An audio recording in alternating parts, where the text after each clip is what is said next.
Lord Ramachandra, who is noticed with the worship by Lord Brahma and Lord Shiva, had consumed the form of living flame.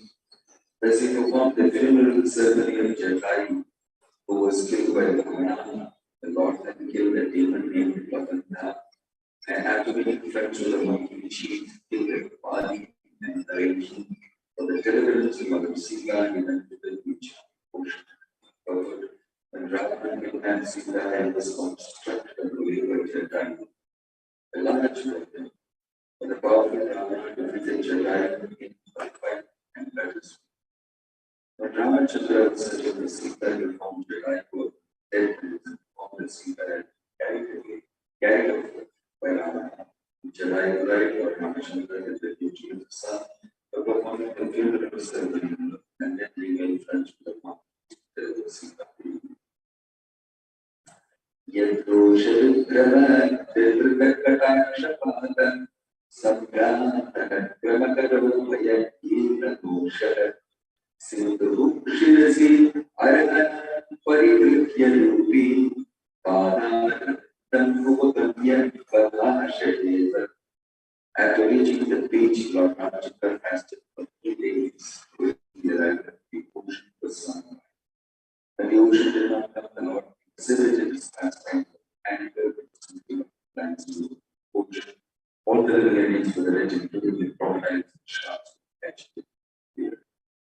Then the personified ocean clearly approached Lord Ramchandra, taking on the ocean. Falling at the Lord's lotus feet, the personified ocean spoke. Yes.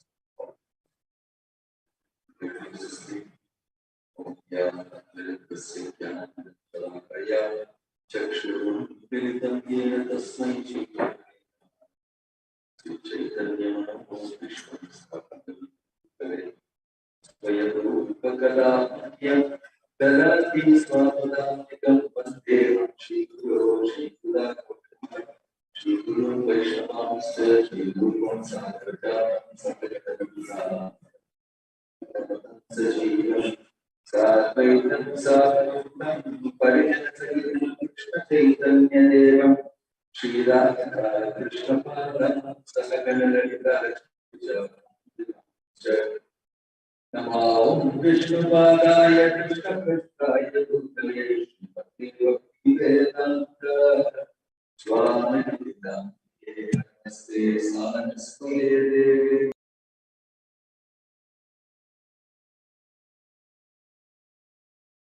Paschatya Deshata Jaya Sri Krishna Chaitanya Prabhu Nityananda Shri Advaita Gadadhara Srivasati Gaura Bhakta Vrinda Hare Krishna Krishna Krishna Hare Hare Hare Rama Rama Rama Hare Hare. We are reading the pastimes of Ramachandra to put us in the framework of accepting the Supreme Lord's instructions, Ramachandra's instructions. Here we read about Jatayu and how the Lord performed the duty of a son for Jatayu. Why would he do that? Who is Jatayu? In the forest, when Sita is abducted by Ravana and he is taking her in a beautiful chariot. It's all mystical because the chariot flies and the chariot has got mules. You know what's a mule? Mule is something in between a donkey and a horse. All right? I heard that a mule is like born to a horse from a donkey or something. Anyway, a mule. And he is having cheated Lakshmana and Rama, come in the dress of a great saint, is abducting, taking Sita and running away. So Sita is shouting, yelling, screaming, and trying her best to run away. At that time, Jatayu sitting on the tree, very, very huge bird, vulture, very old also. Very slowly raised his eyes and saw what is this noise about.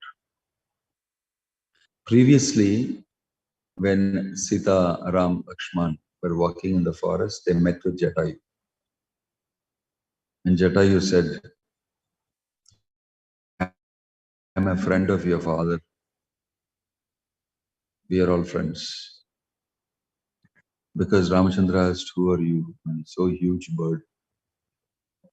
He said, you don't know me? I know you. I know your father also. I know everything about you. So this way they got familiar with Jatayu. So now, when Sita was crying, she saw Jatayu. And she said, do something. Please tell Rama. Please tell this thing, this evil, Asura is taking me away. This Lanka king is taking me away.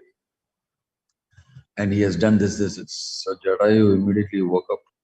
He was actually very old, not very. But then even though he was old, he made an attempt to attack Ravana. He attacked Ravana and put all his energy inside. He started clawing the flesh from his backside, put his hand and pulled out flesh. And he beat him with his wings. And he smashed his crown. The crown fell down. And he finished his whole chariot. All the mules were dead. And the chariot was broken into 1,000 pieces. So powerful was Jatayu, even though he was very old. And he smashed it and it went, and he did not have a vehicle. And he fell down. Who? Ravana fell down from the chariot. So powerful. And then Ravana fought. He took out his sword. He shot arrows at Jatayu. Jatayu got arrows. And still he was fighting. And then Ravana took out his sword and cut off its wings. Cut off its feet, talons and everything.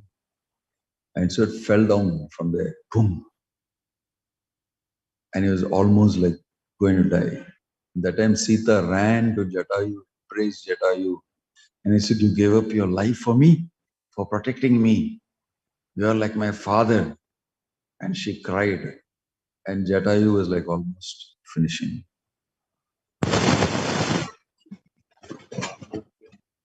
And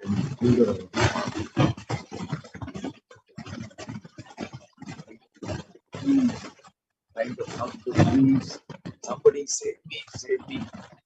Very desperate. Nobody there. And Ravana just caught hold of him. And then by his own mystic power, he rose into the sky, speeding across. And he went to Lanka. And she was screaming. So this scene that Jatayu is described in the Ramayana and condensing it. And so this was Jatayu did. And then later, Rama and Lakshmana, they came and they found that Sita has been affected, they have been cheated, and the Maricha here was another illusion. And Rama was very, very disappointed. Because Sita was separate. So in that situation, they were looking into the forest. Maybe she's somewhere, maybe she's. They don't know that Ravana. So at that time, they came upon Jatayu. Because there's Rama from there's been some big fight here. That is chariot pieces. Really.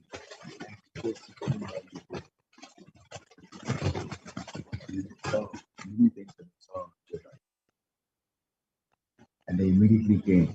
And Jatayu in the asked, he said, this is what it is. Chandra became very indebted to Jatayu. Because Jatayu fought and gave up his life. He tried his best. But it's such a strong resistance. But he may not have been successful. But he pleased Ramachandra very much. He did his best and he offered himself. And Ramachandra became very, very moved. And Jatayu passed away, giving some instructions. And Lord Ramachandra personally performed the funeral rites. He took the position of the son. Son is supposed to be the Jatayu is my father's equal. He's like my father. And therefore he did the funeral rites for Jatayu. So that is described here. In devotional service, many times we work very hard. Sometimes we even work so hard that we go for a night. And we may not have achieved what we want to achieve. We did our best. We offered our best. Like Jatayu, we offered himself. But Krishna still thinks it is not about success or failure. It is about pleasing. It's not about what you're doing coming to successful end. It's about pleasing. Repeat. Do please Krishna. Many things we may try to do, we may not be fully successful, we may not be able to complete it, we may not be. But we sincerely tried without any false ego, under the instruction of higher authorities. We are trying. And it may not have been completed. But we have pleased Krishna because we have carried out the order of Guru, carried out the order of the Acharya, carried out the order of Chaitanya Mahaprabhu, etc. That's one thing you can learn from here. Jatayu got a very glorious final end because he served Ramachandra to the best of the extent. He knew this is wrong, that this Lanka king Ravana is doing something wrong and I have to step in and do something. Although I am very old. Jatayu could very well have said, no, that's not for me, I can't do anything about it. I am too old to do anything about it. This devotional service I can do. Why? I'm very old. No, but there's nobody around to do it. Nobody else can do it. There's no young person around. But that's okay, but I'm too old to do it. But it is Sita, the wife of Rama, the Supreme Lord's consort. You have a chance to do some seva. No, but I'm old. I should not do. This could be a good attitude, no? Isn't it the attitude that we should normally have? What can I do? I'm old. I cannot do. So, this is what is called Jatayu's old age. Jatayu's old age is not really old age. He got up and fought. He got up and fought, risking his life. If he had been a little more younger, I'm sure he would have finished Rama.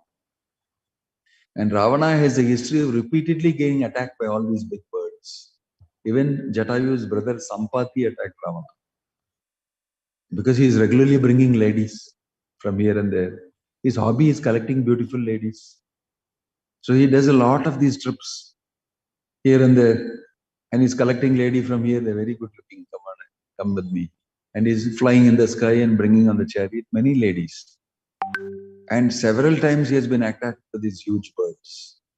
There are 3-4 instances described in the Ramayana where he was attacked.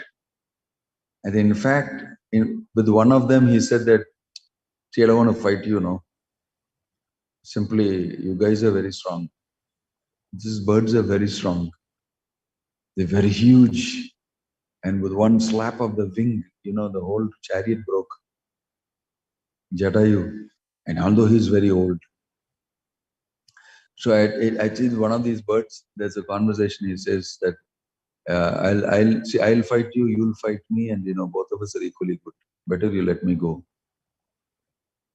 And I let you go. There was some quid pro quo arrangement many times because Ravana was afraid of these birds. That they can do something, some damage they can do. Because Jatayu clawed his backside and took away bits of flesh from his back. They have very huge talents and they can do that. These are not ordinary birds. These are not chota birds of this material world we see. So these are huge creatures. So Jatayu did that. He didn't think that I am old and I don't have to do this devotion service.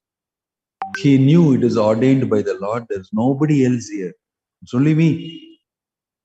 And it's coming in front of me, this opportunity. I must do. I must do. If I don't do, it's very bad. It's very bad if I don't do. So I gave an opportunity for devotional service. The mind is always providing so many excuses. Devotional service doesn't depend on anything material or any material situation.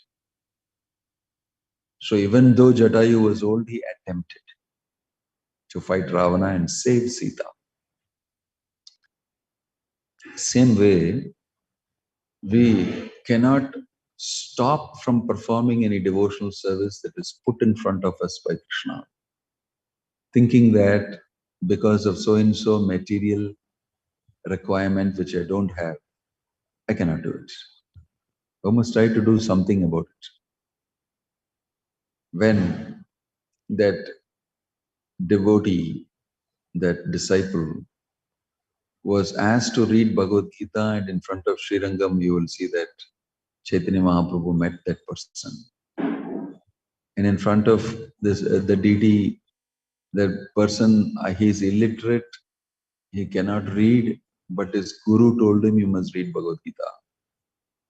So he did not immediately think, I don't know how to read, so that's not going to happen. I don't have to buy the Gita also. He said, no, whatever I can do towards me reading, to what extent can I go, that much I must do. So he bought the Gita. He came in front of the temple and sat down to read it. Why? Although I don't know how to read, I must make an attempt to read. Why? It's my Guru's instruction. It's not me to decide and think that I cannot read. I don't know how to read. So let's not buy the Gita. In fact, let's not go to the temple at all to buy the Gita. And this way I can avoid going to the temple. So why? I cannot read. I'm not literate. I'm not literate. That seems to be the major decision. But this person sincerely said, I've been asked to read the Gita. First, I must go buy Gita. Later, we will think about whether I know to read or not. The things that I can do towards executing this service, let me do. All the doables, let me do. First is I go to the shop, I go to the temple, I buy the Gita. I appreciate how nice it looks. So wonderful. I wish I had known to read it. How nice it would have been. Anyway, I'm supposed to try to read it. So he went, sat down in front of the temple, opened the book, and started reading something which he does not know how to read. Then he saw the picture of Krishna and Arjuna. Then he started crying. Krishna became the charioteer of Arjuna, the Supreme Personality of Godhead, Bhagavan. He has become the chariot. Look at his hand, he's holding whips. In another hand, he has got the reins. Why has he taken this position? How wonderful is my Lord? He started looking at the picture and admiring, and he started crying. That is how he started understanding the Gita. It was not constrained by the fact that I don't know how to read. Your material situation will not obstruct devotional service. Even though he does not know how to read and write, he understood the Gita. Why? He made an attempt to do those things that I can do. It's not impossible. Why? Your Guru has told you must read. He knows very well you don't know how to read. You must read the Gita. Why did he give instruction like this to me? You don't know? I'm not educated. What Guru you are? He didn't think like that. He thought this instruction is coming down the line from Krishna. I must execute it to some extent. Whatever I can do out of that instruction, I must do. He went and did it. Same way, there are impossible things that come in front of us. We must try to do what we can do. That's what Prabhupada did. Prabhupada said, I just endeavored in that direction. Because my Guru told me to go to the Western world and preach. So I did something in that direction. Although I was 70 years old, I got a ticket at least in a ship.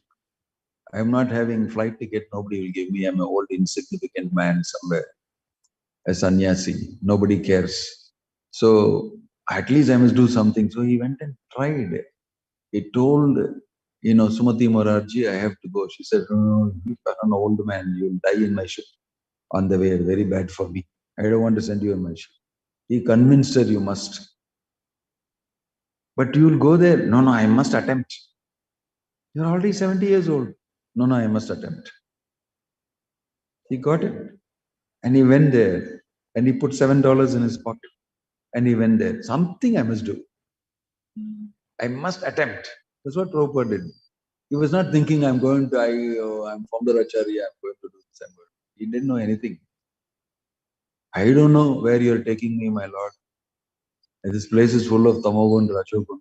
Maybe you have some plan. I'm completely surrendered to you. I'm a puppet in your hands. This is how he went. He didn't undermine judging it materially and saying it will not happen. And before you allow Krishna to make it happen itself, your material decision and your lack of faith will spoil even Krishna doing it. So Krishna can never work through such people. A completely negative and very materialistic and make a material estimate of everything spiritual. It's very difficult to work through. But Prabhupada was so transparent. Let me try. Let me see. Krishna's blessing, something will happen.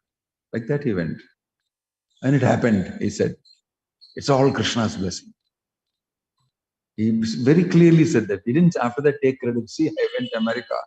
I knew, I planned. Look at the book I've written. I knew. He didn't take credit for it. He really said what happened is, I simply tried. Long shot in the dark. It worked out. It is Krishna's blessing. I don't know how it worked out. Jai Jagannath Baladev Subhadrami. This way, Jatayu, he didn't think I am very old. I am going to die. What can I do? Ramachandra, if you wanted me to do this service, you should have given me some power. You should have made me young. You could have at least given me 2 instruments in my hands. At least you could have reinforced my wings. If you want, you can do anything. No, you did not do. So I am also not doing. It's a very dangerous way of thinking. It sounds very good, logically very perfect. This is what is called comfort zone in spiritual life. Comfort zone in spiritual life is different from material life. You just rationalize inside your head. You don't know what's going on inside your head. Your mind is cheating you. Your intelligence is cheating you. And you just settle down. You lose the chance. This lesson we can learn from Jatayu. Jatayu, or that devotee in front of Sri Rama reading Bhagavad Gita, they didn't succumb to that. Neither did Prabhupada succumb to that. He said everything is happening by Krishna's mercy. And let us see what will happen because it's my Guru Maharaj's direction. There must be some way of doing it. I will just become an instrument. Nimittamatram bhavasavya sachin. This is the way devotional service is done. Jatayu is a wonderful example of that. You see later when all the monkeys will go right up Angada's troop that goes down to south along with Hanuman. They'll become frustrated. They'll go right down to the tip and the bank of the ocean. They'll say, no clue, where is Sita? We are here. We have come all the way to the southern tip. Until now, we have not found Sita. Better we sit here and fast to death. Because if you go back, Sugriva will finish you without finding Sita. Better die here only than go and get killed by Sugriva. So they all decided to fast. As monkeys. Simple. They want to serve the Lord. They were so pure in their service. So they all said, we will this thing. And then they were discussing what all happened. It's all because of that Ravana. That fellow, somewhere he is taking Sita. We don't know where it is. And then they discussed and then they spoke about Jatayu. How Jatayu fought. How valiantly he fought. He gave up his life for protecting Sita. But he couldn't do it because this rascal Ravana, he cut off his wings, cut off his wings, somehow managed to escape. Jatayu is great. As soon as we were discussing, there's a huge screeching sound, deafening like a huge thunderbolt. They wonder what happened. And there on the top of the cliff was a huge bird, another bird, like Jatayu, and very old. It was resting its whole neck and this thing on another portion of the rock. Can't stand by itself. And that thing was screaming. And it was crying. Tears were coming. and all the tears are flying in the breeze and falling on all the monkeys. I said, what is happening? It's raining. And Hanuman went up and said, oh, this looks like something else. Either this bird is crying and we have done something to it, but it looks very similar to Jatayu. Something must be there. So he climbed up. He went right up to the top, very dangerous bird, huge, sitting on top of the mountain. He went there and then he went near and then saw that it's crying. And Hanuman asked, who are you? Are you crying? What happened? And so I heard all of you. I'm listening to all of you. Very sharp ears. On the beach, you're all discussing and you're deciding to fast to death and all that. And then you spoke about Jatayu. I did not know the Jatayu has passed away. You said that you fought valiantly and he was killed by Ravana. He's my brother. I'm his brother. I'm Sampati. And he loudly started crying. I remember my younger days, me and Jatayu were very good friends. We were flying in the sky and we were doing this. He started telling things. And he said, please help me. I have to go and do my last rites for my brother. So Hanuman called all the monkeys, come here. And they carried him, went up to the beach. And he did his last rites in the waters of the sea. Then they said, tell us more about this. He told them a lot of stories of how this happened, what Jatayu did and this and that and everything. As he was telling about Ramchandra, about this and everything, all of a sudden he was becoming younger and younger. He sprouted his wings suddenly. His feet all came back. And then he flew off. And all these monkeys could not stand it. Because when he flapped his wings, all the dust came up. It was a huge dust storm. On the beach, all the sand. He became so huge, and in a moment, he became a small speck in the sky. Imagine how it would have been the scene. Because it's a very huge bird. Very huge bird. So then he descended again. They thought, wow, what a wonderful bird. And he told us some wonderful stories. And then he swooped down again and landed again. And they had to close their eyes and landed again and said, I found Sita. Because you want to know Sita. That's why I was told that when I will remember the pastimes of the Lord and then I will say the pastimes of the Lord and I will know about this, I'll regain my composure and my original strength. And therefore, I know that this will happen. And I went on top and I saw Sita. She is in the Ashokavana. Wow. These monkeys are too innocent. They don't know. You know, it's 800 yojanas, by the way. I'm sorry, 100 yojanas, 800 miles. And you, this old bird that you wear, how can I believe that you saw it from here? Then he explained, you know, I'm not an ordinary bird. I'm not just an ordinary bird. I have capacity to see. I can see from here. I just went up to see exactly from there. From here, I'm not able to see. So I went on top and I saw, because you people want to know where Sita is. Ramachandra is waiting for you. And my brother has given his life hunting for Sita, fighting for Sita. So I found it my duty to carry on what my brother did and bring it to fruition for Lord Ramachandra to be pleased. And I went and I saw, I can see very clearly, she's in Ashokavana. She's in that island in Lanka. You can go, for sure you'll get. And he left. And the monkeys were wondering, wow, is this true? And hit them, yes, it is true. We know now where is Sita. They immediately started jumping and dancing. We found Sita. And they started jumping and dancing. And this is how out of them Hanuman was traced out, and then Hanuman leaped across and went and met Sita. So this is Jatayu's brother Sampati in memory of Jatayu doing service. Look at this. Look at the service attitude of all. There is nothing that stops them from doing seva. And they're so attracted to serving the Supreme Lord. Very attracted. Get a small chance to do, I'll do. You are wanting to know where Sita is? I can do that. I can go into the sky and I can see. I'm seeing very clearly.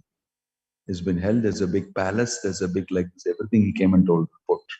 It's like a satellite scan, like Google Map. It is all incorporated. You don't need a separate software. You don't need, where is my phone? The monkeys have each have a phone. Google Map. It's all because of our inability, material inability. Sampati went up. He is Google himself. Much more than. He said that there it is. And he came back and told there, look this. Very easy. So, service to the Supreme Lord. That is our constitutional position. Jivere Swarupa hoy Krishnera Nitya Das. That all of our constitutional position, our dharma, intrinsic quality of every human being is that he is a servant of the Supreme. That tendency is there. It can very fast come out. And every opportunity we see, we get, we must immediately utilize it. And then our real nature will blossom. The more we engage in service of the Lord, the more our real nature comes out, the more you get to know who you are, and you will be in touch with who you are. We have lost our identity. We don't know who we are. We're hanging around here without actually being in touch with ourselves, in touch with the Supreme Lord Krishna, in touch with the world around. We are only very much absorbed in the illusion of the world. We're very absorbed in the golden deer, Maricha. It's not really a golden deer because there's nothing like a golden deer. And it's just meant to divert you and take you away. And everybody is in the golden deer syndrome. Everybody is lost in illusion, chasing the wrong things. But the reality is you don't know who you are, and you can get to know who you are. If you stop chasing the golden deer and start serving, that's what all these great devotees were doing.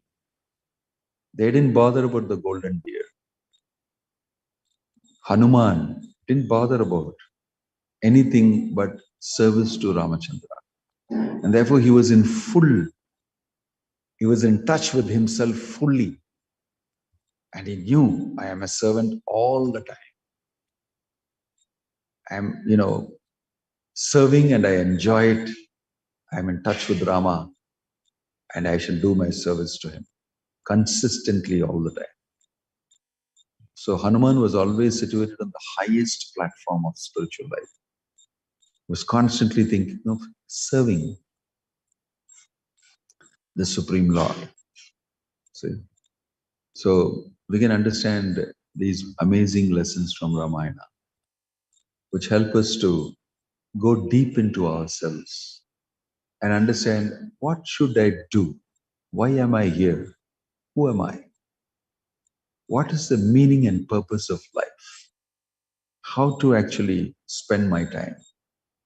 These are all questions you will understand only if you do a very, very scrutinizing reading of the Bhagavad Gita, of the Bhagavatam, of the Ramayana, of the Bharata.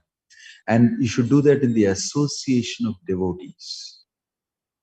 Satam prasangan mama virya samvido bhavanti hritkarna rasayana katah tajjoshanat asva apavarga vartmani shraddha bhavati bhakti anukramashyati.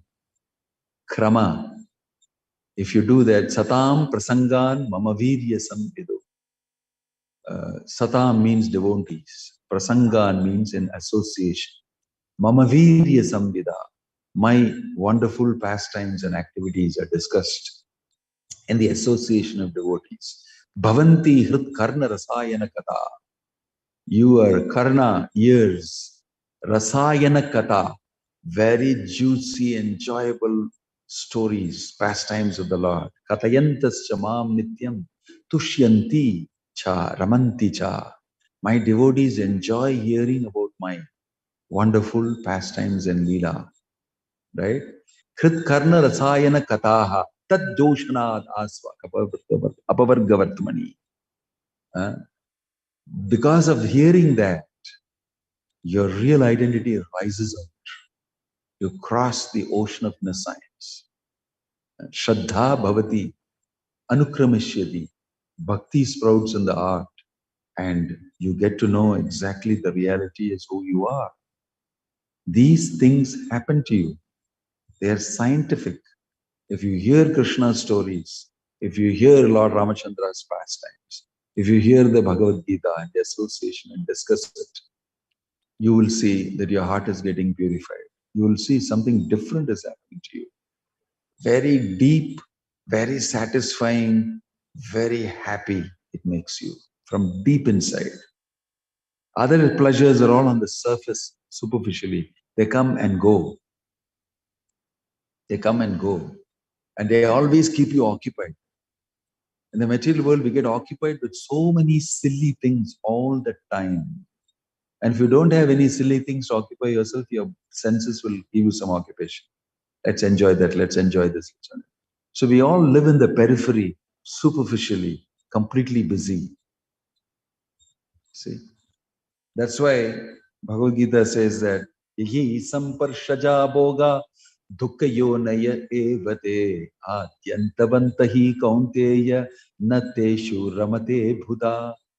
Buddha, intelligent people don't engage in this type of frivolous, small-time stuff.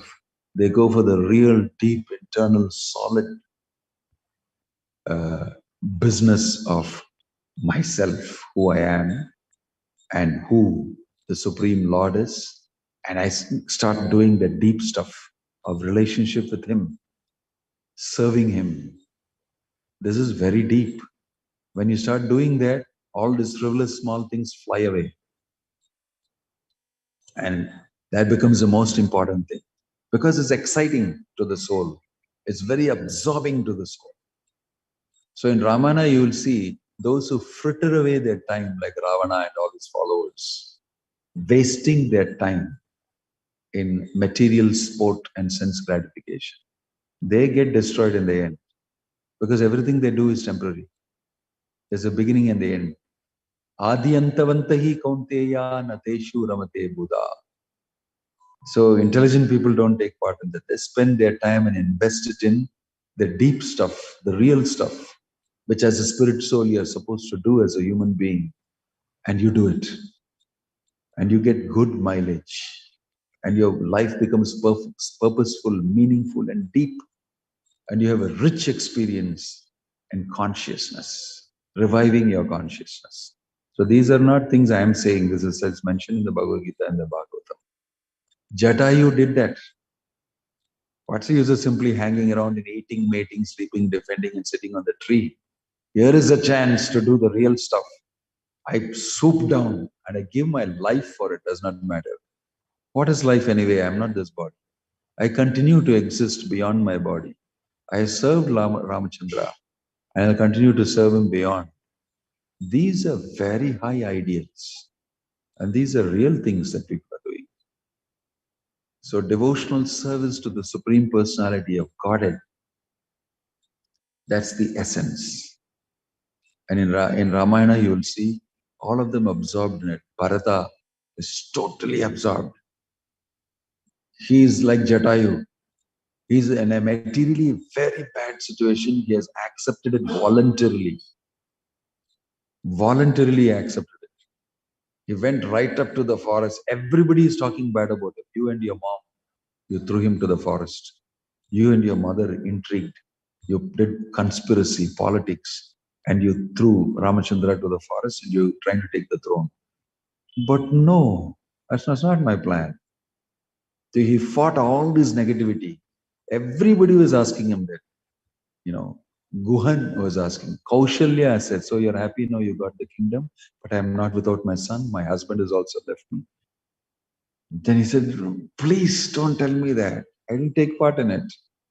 And then when he took the whole troop, the army and everything to the forest to meet with Rama, he met with that, forest chief Guhan. Guhan also said, I'm very respectful to you, you're the king, but I want to ask you, what's your plan? Are you trying to wage a war against Rama? Are you going for that? I said, how can you think like this? Rama is my brother. He's my father also now. I don't have a father. I'm going there to tell him to come back. I am not the ruler. I don't have the capacity to rule Ayodhya. And okay, thank you very much. I just thought I should ask you.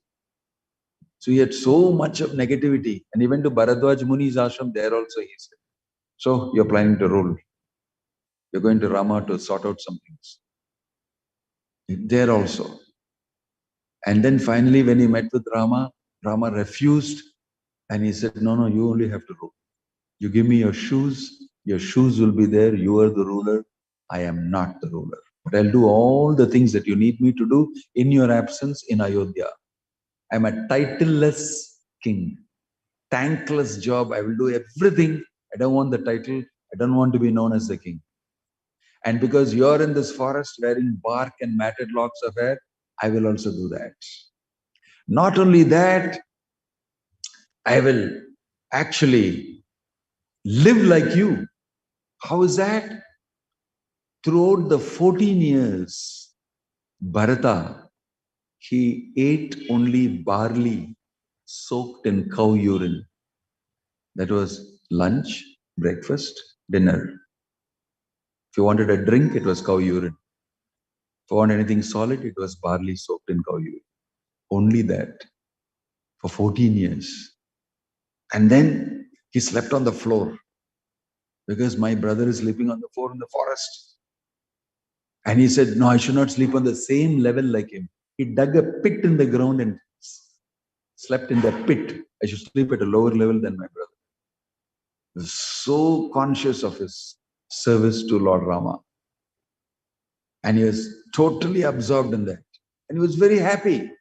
For 14 years, he could do that. This is absorption. And no title. He's not sitting and enjoying. He stayed away from Ayodhya, went to Nandigram, made a small hut, and nobody disturbed me. Ministers can come in the morning every day, whatever needs to discuss the whole day, and you can go. I'll be here only. I want no opulence. I want no enjoyment of any facility. I don't want anything. Simply, I will serve.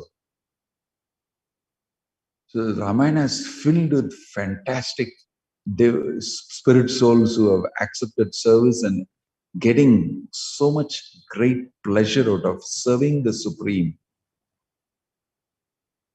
So these instances that I mentioned here, Jatayu's instance, we shouldn't take it to be something small. We can learn a lot of important lessons in devotional service. We can learn a lot of important lessons about what to do with our life and why we should do it, and how we should not fritter away and waste our life in useless material pursuit alone.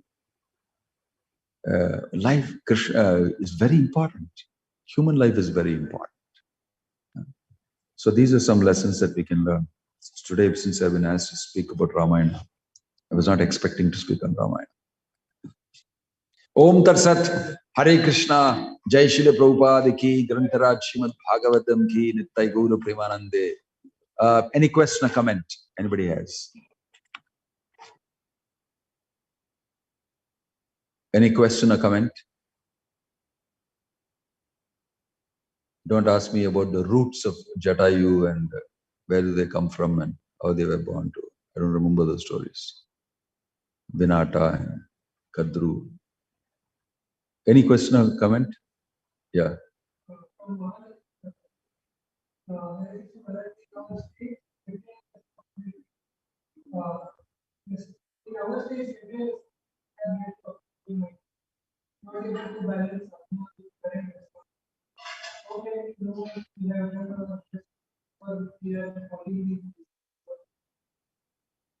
Well, this is Mahalila, Madhavi, Devi Dasi or Mahalakshmi.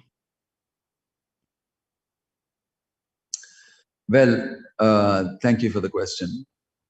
It's a practical question. I think I'll just repeat the question and paraphrase for others who didn't get it. Question is, in our present stage of material responsibilities that we have responsibilities so much and we cannot adjust ourselves, balance our spiritual life with our material life, etc. How can we do that is a question. Practical question. Yes, we should examine those responsibilities. We should examine those responsibilities.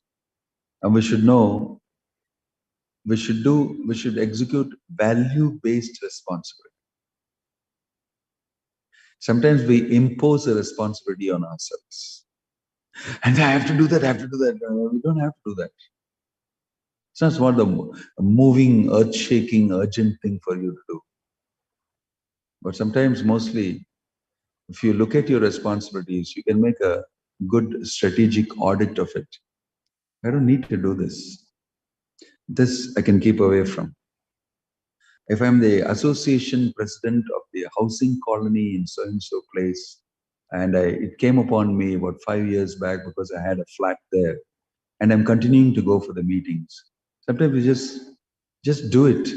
I'm president, I have to go. But you don't stay there anymore, by the way. And you don't have to do this. But what will people think? Let them think what they think. It doesn't matter. And when you really analyze, you say, yeah, actually, it doesn't matter. I don't know why I'm doing this.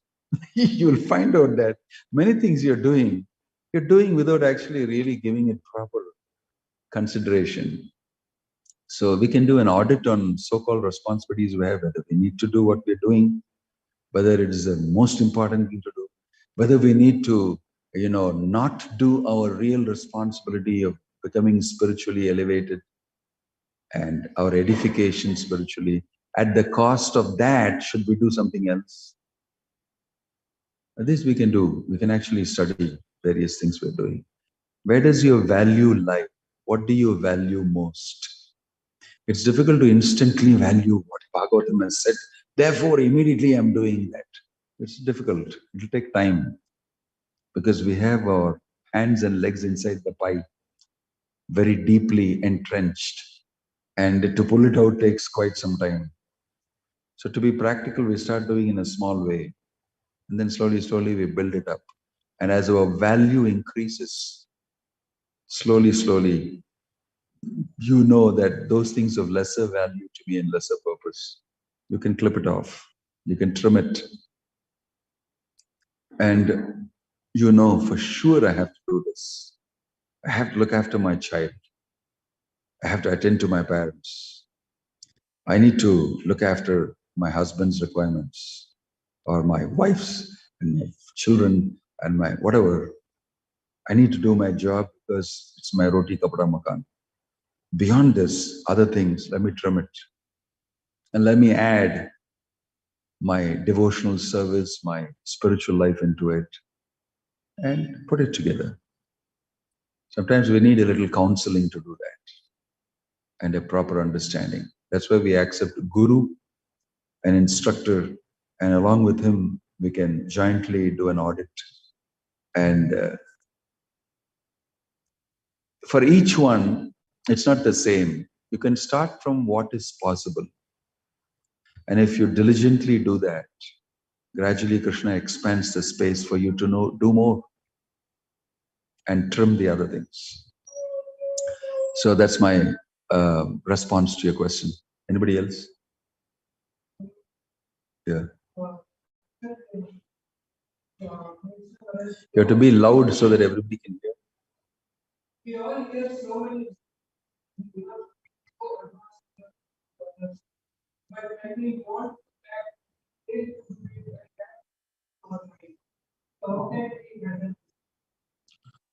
yes, the thing is set up like that there is high philosophy, high ground, and there's a lot of interesting information from Bhagavad Gita and Bhagavad. Questions that scientists are asking, philosophers are asking, thinking people are asking for centuries, ages. It's very clearly answered. So it's great philosophy. When you read it and when you understand it, when you sort it out intelligently with your mind and your intelligence, it makes sense. You get knowledge. But learning to implement them takes a little more time. You can't foolishly go and poof, immediately implement it. It will not work so easily. That will take time. Implementation means you have to understand it very well, and you have to take the advice of guru, spiritual master, and then along with him learn how to implement it. Implementation and practice of philosophy, Prabhupada said, is greater than philosophy. He said philosophy is great, but greater than philosophy is the practice of philosophy. So Prabhupada was a very practical person. He didn't write lofty things and leave for us to practice it. He practiced and showed it. He actually lived it and showed. If you look at his life, if you read his life history, you'll see that every lofty philosophy that he wrote about, he had realizations about it. That's why he's able to write it, because he does it, he realizes it, and he writes it. And he goes in that. And if you see him, you will see that this man is doing it. He's able to do it. At least I know that this is not some theoretical stuff. It can be done because this one person is practicing. He's practicing and he's doing it.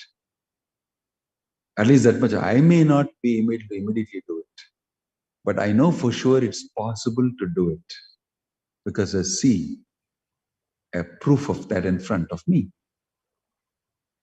That way, if you study Prabhupada's life history, you'll know it is not that simply knowledge he gave. He gave also the practice of it, and he saw how it is possible to do it. We may fall short of it, and that makes us feel a little morose. And that is a great impetus for you to do it nicely. All these are parts of growing up. You don't have to think that, everybody, as soon as they get to know, boom, they have been able to do 100% of it. It's never been like that. Sadhaka, sadhana, you start doing, practicing, and you may have some challenges. That doesn't matter. That doesn't matter. You have knowledge and you know it's doable, and therefore you will also reach there sometime. I get admission into the medical college here, the engineering college here. I don't know anything about engineering. I got no. Don't worry, you're going to learn. There are other people like you, and there are people passing out, and there are people who get jobs, and they practice their engineering. They come back and give sessions to you, being part of the alumni, and so it becomes a convincing thing, and you develop that conviction that I will also one day pass, become an engineer, practice it, and then I will also be able to actually live a realistic life. So these things are possible, they are doable. Right now we are on the platform of knowledge. Very good. Slowly, slowly start practicing the knowledge. You can chant Hare Krishna. You can worship the Lord. You can speak these things to others. You can do many of these parts of Bhakti Yoga, and gradually you'll also have realizations about it. Don't be overwhelmed by all the information you have. It's not that all the information you have should immediately become realization. It will not. It will become realization only when you start performing devotional service and it becomes actualized. The knowledge becomes a realization. Adhau shadda tata sadhu sangha ata bhajana kriya anartha nivritti sya. There are gradual stages mentioned. Sadhakanam ayam premnah pradur bhave bhavet krama. Kramena, gradually, from Shraddha, from a little faith, Sadhu Sangha. Next, because of faith, you like to move around with people who are doing the same thing. Sadhu Sangha means association of such persons. Then you involve in things that they also do. The sadhana starts, right? And then gradually you see, wow, things are happening. I'm getting purified. I'm getting a little clean. And then you will see those landmarks coming. Right? So right now, gathering knowledge and doing a little simplified version of it. is all that we can do. Don't have to get affected by anxiety that something is happening here and I'm not able to be part of it. No, you can be part of it. Okay, any other question? Om Tat Sat Hare Krishna Grantaraj Srimad Bhagavatam Ki Nittai Guru Premanande.